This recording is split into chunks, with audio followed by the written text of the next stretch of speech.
Hello everyone, আসসালামু আলাইকুম। আপনারা সকলে জানেন অথবা অনেকে জানেন না যে বর্তমান সরকার একটি সিদ্ধান্ত নিয়েছে, যেটি হচ্ছে 16ই ডিসেম্বরের ভিতরে যদি আপনাদের ফোনকে অবৈধ থেকে বৈধ বা আনঅফিসিয়াল ফোনগুলোকে অফিসিয়াল না করেন, তাহলে আপনারা আর ফোনটি চালাতে পারবেন না।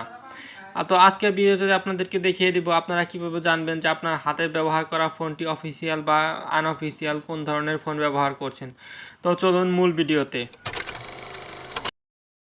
আপনারা আমার স্ক্রিনে একটি মেসেজ দেখতে পাচ্ছেন। এখানে 6002 থেকে একটি মেসেজ এসেছে। এখানে দেখুন দেওয়া আছে ডিভাইসটি IMEI BTRC ডেটাবেজে পাওয়া গেছে, অর্থাৎ এই ডিভাইসটি অফিসিয়াল ডিভাইস। তো আপনারা কিভাবে এই বিষয়টি চেক করবেন? এর জন্য আপনাদেরকে প্রথমে চলে যেতে হবে আপনাদের ফোনের যে ডায়াল প্যাড রয়েছে অথবা আপনারা যেখানে কল করেন সেই অপশনে।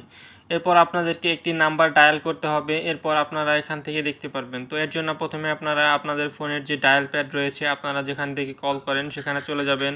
এরপর এখান থেকে আপনারা একটি নাম্বার ডায়াল করবেন, *16002। আপনারা অর্থাৎ 1602। এরপর আপনারা যে কোনো আপনার ফোনের যে কোনো সিম দিয়ে ডায়াল করলেই হয়ে যাবে।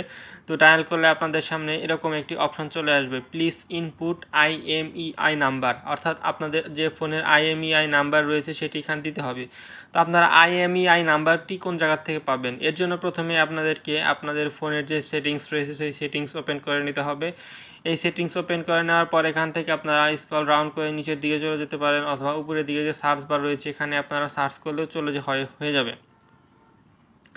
তো প্রথমেই আপনাদেরকে এখানে নিচের দিকে চলে যেতে হবে, অর্থাৎ এখানে অ্যাবাউট ফোন নামে একটি অপশন রয়েছে। আপনারা এই অ্যাবাউট ফোন যে অপশনটি রয়েছে এটি খুঁজে বের করবেন। আর যদি এই অ্যাবাউট ফোনটি আপনারা খুঁজে না পান, তাহলে একদম উপরের দিকে দেখবেন সার্চ বার রয়েছে। তো আপনার এই সার্চ বারের উপরে একদম সার্চ বার রয়েছে, সেই সার্চ বারে আপনারা ক্লিক করে দিবেন। যে এখানে টাইপ করবেন অ্যাবাউট, অথবা লিখলে অনেক সময় চলে আসে, তাও অ্যাবাউট লিখলেই আপনাদের অ্যাবাউট ফোন নামে যে অপশনটি রয়েছে সেটি একদম উপরের দিকে দেখাবে। তো আপনারা এই অ্যাবাউট ফোনের উপরে একটি ক্লিক করে দিবেন। অনেকের ফোন মানে ভিন্ন ভিন্ন ব্র্যান্ডের ফোন হলে ভিন্ন রকম হয়ে দেখাতে পারে। তো এখান থেকে আপনারা একদমই সব কিছু দেখতে পারবেন। আপনার ফোনের যাবতীয় সব কিছু একদম নিচের দিকে দেখুন দেওয়া রয়েছে IMEI বা IP। তো আপনারা এই অপশনের উপরে একটি ক্লিক করে দিবেন।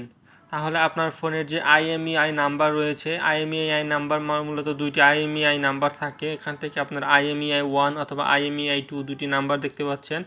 আপনারা এখান থেকে যে কোনো একটি নাম্বার কপি করে নিতে পারেন। যে কোনো একটি নাম্বার কপি করে ওখানে পেস্ট করলেই হয়ে যাবে।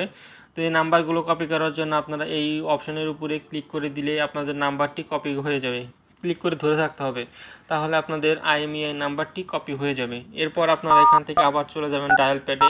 এরপর আপনারা লিখবেন 16002#। এরপর আপনারা যে কোনো একটি সিম দিয়ে এখানে ডায়ালে ক্লিক করে দিলেই আপনাদের সামনে এরকম একটি অপশন চলে আসবে। এখান থেকে আপনারা যে IMEI নাম্বারটি কপি করলেন এখানে কপি থেকে পেস্ট করে দিবেন।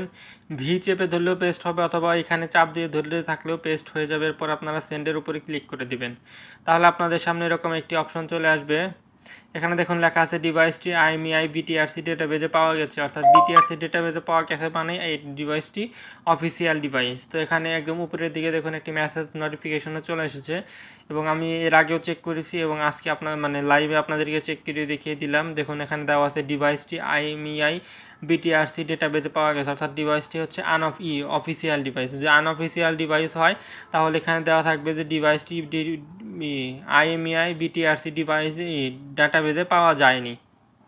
তো বন্ধুরা, এভাবে চাইলেই আপনারা ঘরে থেকে আপনার যে ফোনটি রয়েছে ঘরে বসেই আপনারা চেক করে নিতে পারেন আপনার ফোনটি অফিসিয়াল বা আনঅফিসিয়াল কিনা। অনেক সময় দেখা যায় যে অফিসিয়াল বলে আনঅফিসিয়াল ফোন বিক্রি করা হয়। তো আপনারা দেখে নিতে পারেন যে আপনার ফোনটি অফিসিয়াল বা আনঅফিসিয়াল কিনা, আপনার ফোনটি 16 তারিখের পরে সচল থাকবে বা অচল হয়ে যাবে কিনা। তো ভিডিওটি ভালো লাগলে অবশ্যই লাইক, কমেন্ট এবং শেয়ার করে দিবেন, এবং পরবর্তীতে এরকম প্রয়োজনীয় ভিডিও পেতে আমাদের ইউটিউব চ্যানেলটিকে সাবস্ক্রাইব করে রাখবেন এবং ফেসবুক পেজটিকে ফলো দিয়ে রাখবেন। তো আজকের মতো বিদায় নিচ্ছি। আসসালামু আলাইকুম।